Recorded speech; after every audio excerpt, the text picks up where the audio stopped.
afternoon, everyone. I was thinking I should start a meditation Mondays, and because I've been reading this book, and it's just this awesome book, and I have been uploading things on the women's page. But I think it's more effective if we actually read the book together. And I want to recommend that all women get this book. It's A Woman's Gotta Do What a Woman's Gotta Do. And it says Wisdom for Taking Control of Your Life by Mckinney, Hammond. And this is a good book.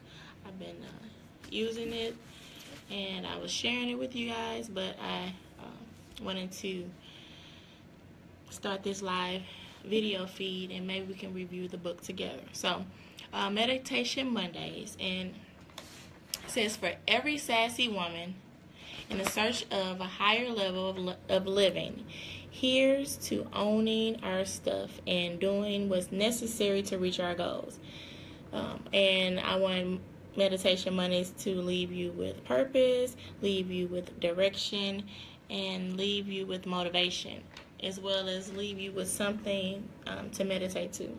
So during our week, usually we have a lot of things to do as mothers, women, single and married or with children.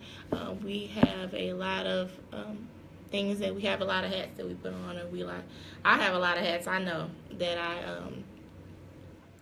take on and off during the day, and so without us being grounded or have some kind of motivation, it can be overwhelming sometimes, and I think this book will be beneficial. So I'm going to start off with it, and it's just a brief introduction. I kind of like this book. We'll just start off with the first part, and then I'll just see what the feedback is, and then I go from there. So it said, you are priceless. We see them every day, everywhere. The MasterCard ads, the billboards telling us the value of specific things, and then concluding with the idea that truly it is unattainable things in life that are priceless. The same is said of a woman. The price tag attached to things that make us beautiful and desirable on the outside can range from the inexpensive to the outrageous, but it is the nature and character of a woman and essence of who she is, and that makes her priceless. I imagine that if MasterCard were to devote one of its advertisements to women, it would go like this: fabulous tresses, $150. Amazing black dress, what they say, $300. Designer shoes, $350. A real great watch, $500. Diva bling, in $2,500. But the essence of a divine woman will be priceless. It's true that though there are certain diva staples every woman have in their closet, it's a very thing that cannot be purchased, is because she is priceless to her loved ones, her community, and to the world at large. Like the world costliest fragrance made from countless flowers crushed to extract the rare oils, so that every sassy diva becomes a sum of priceless fruit that has taught her or has made her deposit of a vast array of experiences, or have taught her lessons and seasoned her character with grace. So when you squeeze the situation and circumstances of life, and her essence grows sweeter and blessings and everyone around her with her fragrance, basically. So for the most part, no one will ever be bold enough to tell you that what is missing from your eternal toiletry. You must claim the responsibility for checking yourself, so to speak, and cultivate your mind, your heart, and your spirit to line up with the divine attributes and fruits that will make you so rarely you. You, the life giver, the nurturer, the sister, the friend, the wife, the mother, and the quiet influencer who causes invisible revolutions with a mere touch, look, inflection, or suggestion. Woman, do you know how powerful you really are? I'm going to ask it again. Woman, do you know how powerful you really are? How valuable you are. Only a true sassy girl knows for sure. But she never settles for one level of living. She's always inspired to know, to be better, and to do better. A sassy woman or a sassy girl continually takes her own temperature and heart rate and challenges herself to grow beyond where she presently stands. She is constantly up for the promotion, expansion beyond her personal borders. She's removing limitations, finding and tapping new inner strengths and greater understanding of who God created her to be.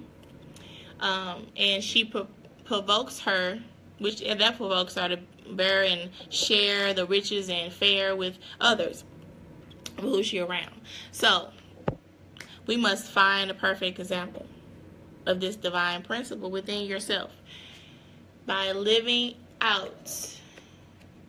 When we examine the life and attributes of this sassy girl, and the woman in Proverbs 31, it gives the life and it gives her contribution basically to the world, but it helps you to understand what you're supposed to do.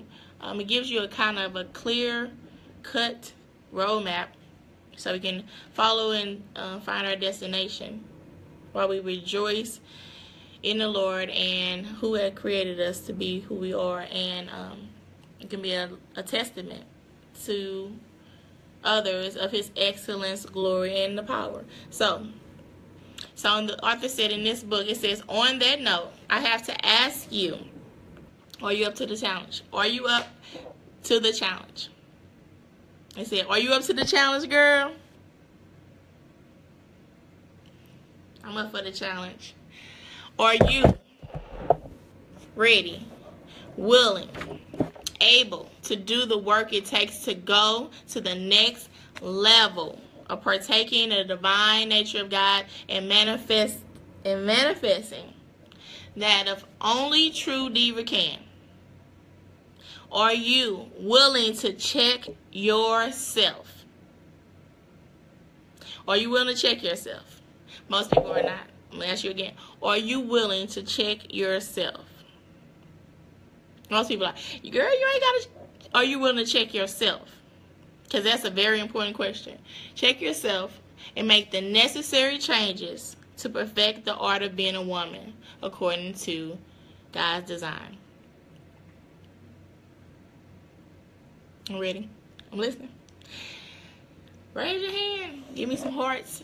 Give me some thumbs up if you are ready to take that challenge, because we're going into a new year and you have to start it off right now.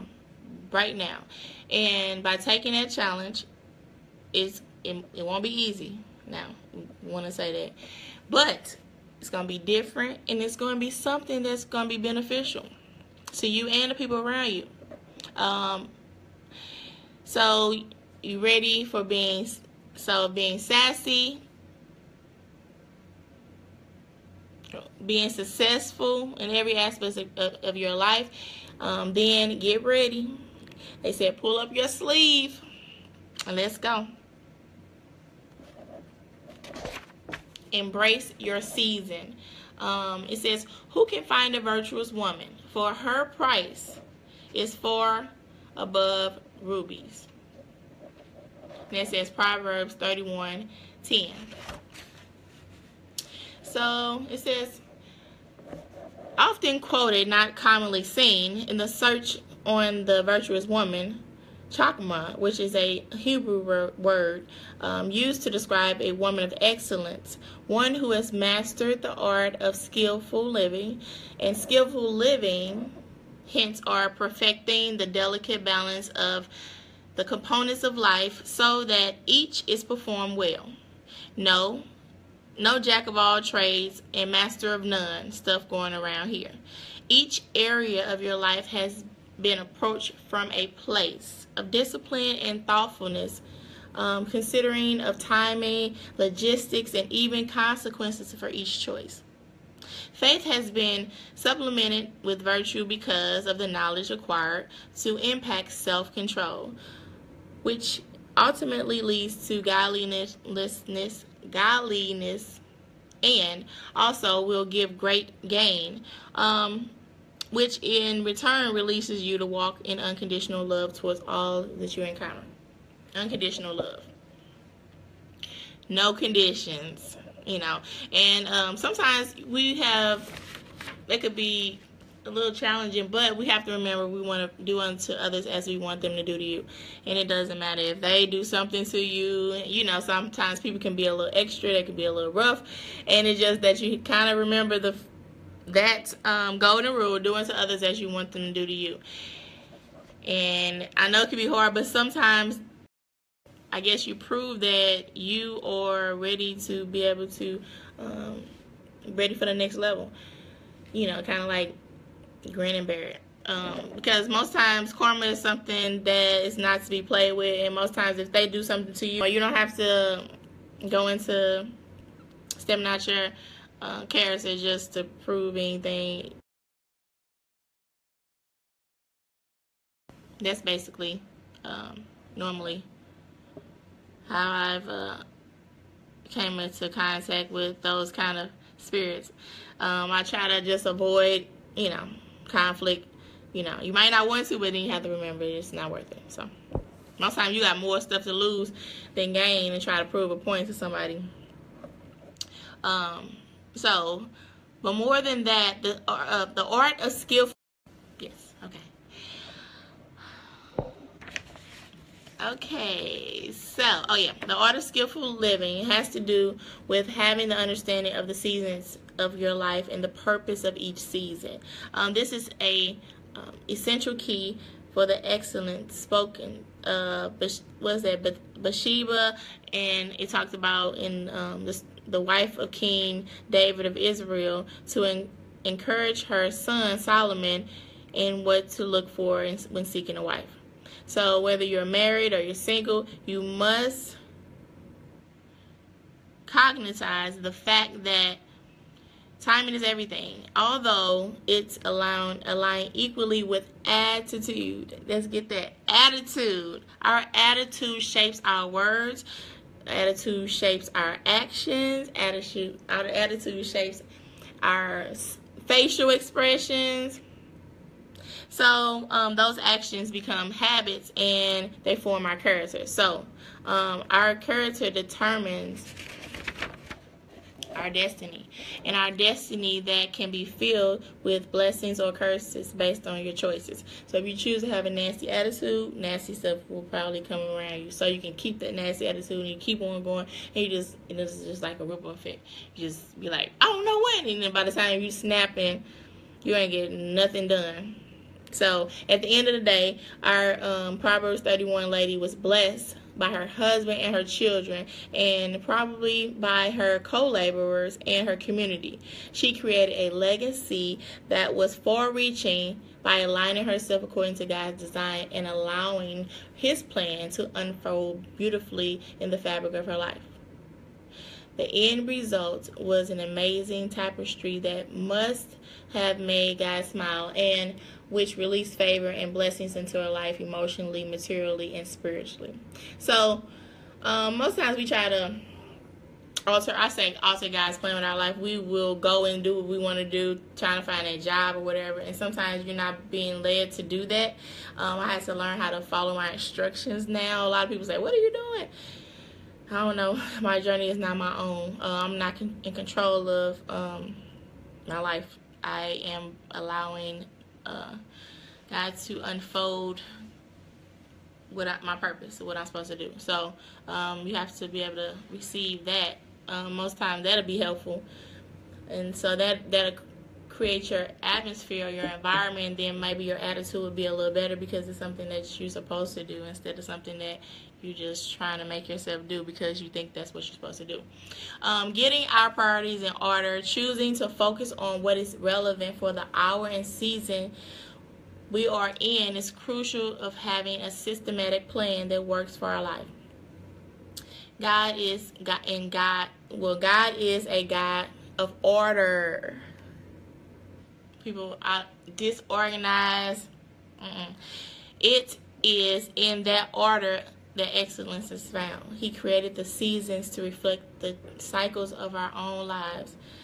Truly, there's times of planting, there's time of harvest, it's time for eating fruits of labor, and it's time for dying to give way to new and sweeter fruit. So this cycle is present in every area of our lives: emotionally, relationally, financially, professionally, and even spiritually.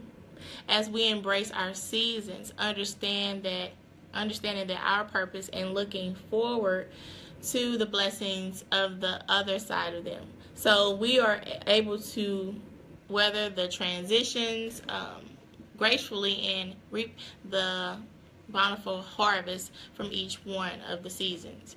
So what does that mean for you right here today, right? Okay. So, if you single, rejoice and take full advantage of all that is yours. You single? Like me? Embrace it. Love it. Because that is something at that time you're building who you are. Learning what you like, what you don't like. Things like that. You have a relationship with yourself. That's the best one first. Then you can be able to go into another relationship or be in a relationship with someone else. Because if you don't know who you are, that relationship will have issues because you have issues. You got issues, and if he don't know who he is, he gonna have issues, and y'all got issues together. So, if you single, embrace that. Take advantage of the time, space, resources that you have to explore and enjoy every aspect of life. Be aware of the seasons that do pass. So plant well while you have everything at your disposal to do so. If you are newlywed, rejoice in the new honeymoon period of your life. It is crucial time for you to put certain things in place to secure your marriage. You help set the course of your future by what? You pour into the heart of your husband so that early stages are becoming one. So, love banks. They talk about that in, 5 love languages and how to add to the love bank, how to pull from the love bank. And so, but you have to understand the needs of the individual. So, it's just all that in place. But understand your needs first. That will help you to be able to articulate your feelings and concerns and your needs to other people. I have a lot of people that be like, they don't know how to say that I miss you, instead of arguing with that person. They need to just say, I haven't seen you all day, and I, wanted to know how you were doing. And that could turn into a whole lot of emotional things when you don't know how to articulate your feelings. And then they said, build honor, trust, unity, and security. That's basically, I think, what most people want. But it's a way to do that. So make yourself a haven for him, one whom he looks forward to running home to. Be his peace. That's all I can say.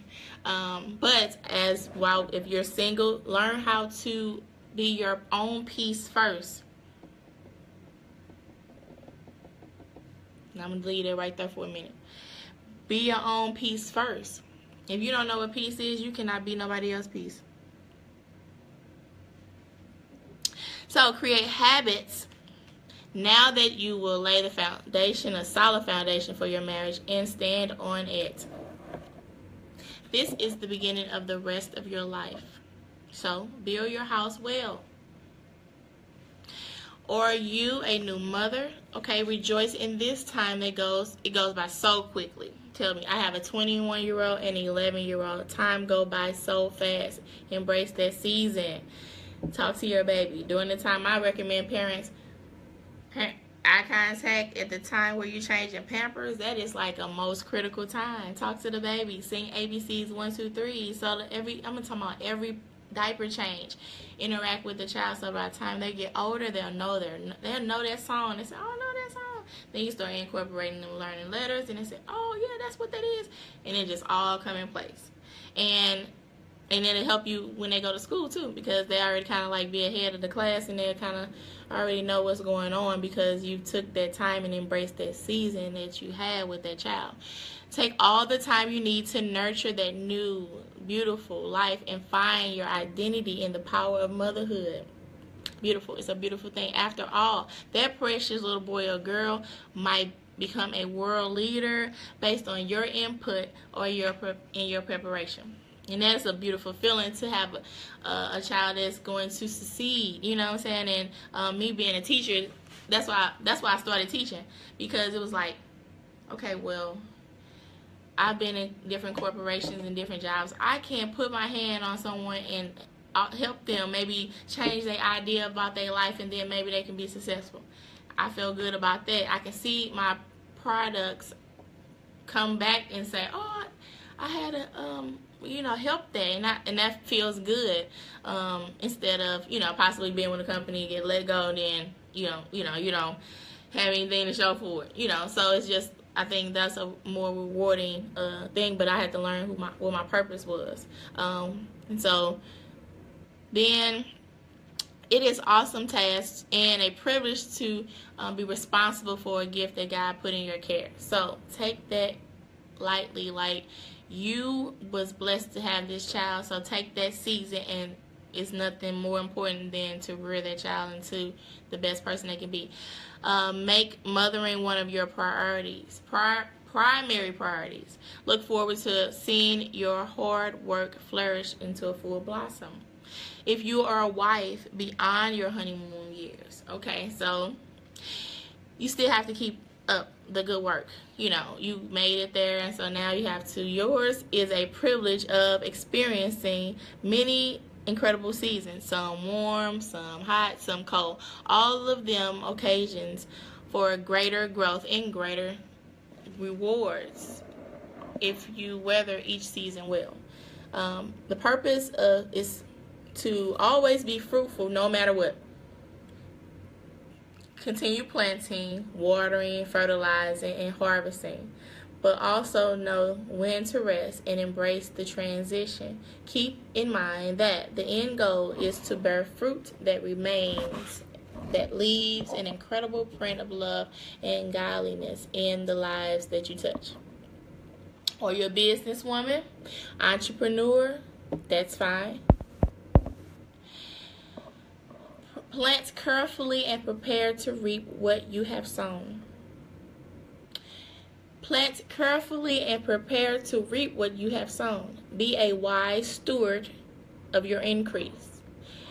Like the ant, be aware of the season for harvesting and for storing, and trust God in filling your storehouse to overflow for the purpose of being able to pour out to others in need. Are you an empty nester in retirement, a widow, looking beyond yourself to see a field ripe for harvesting? Well, there comes a time when the experience you've gained, along with the rewards, both spiritually, financially, bring us to a place of benevolence. So where we use what God has given us and bless others, it is a truly in the greatest season that you can, the full fruitation of your labels manifesting in the ones in the greatest blessings of all, and the privilege of giving wholeheartedly. So share what you learned, so that maybe someone else could be as successful as you, or just share the knowledge, because it's like, what are you learning for you to just keep it and hold it with you and take it with you? No, let somebody else learn how to do it so they can continue on.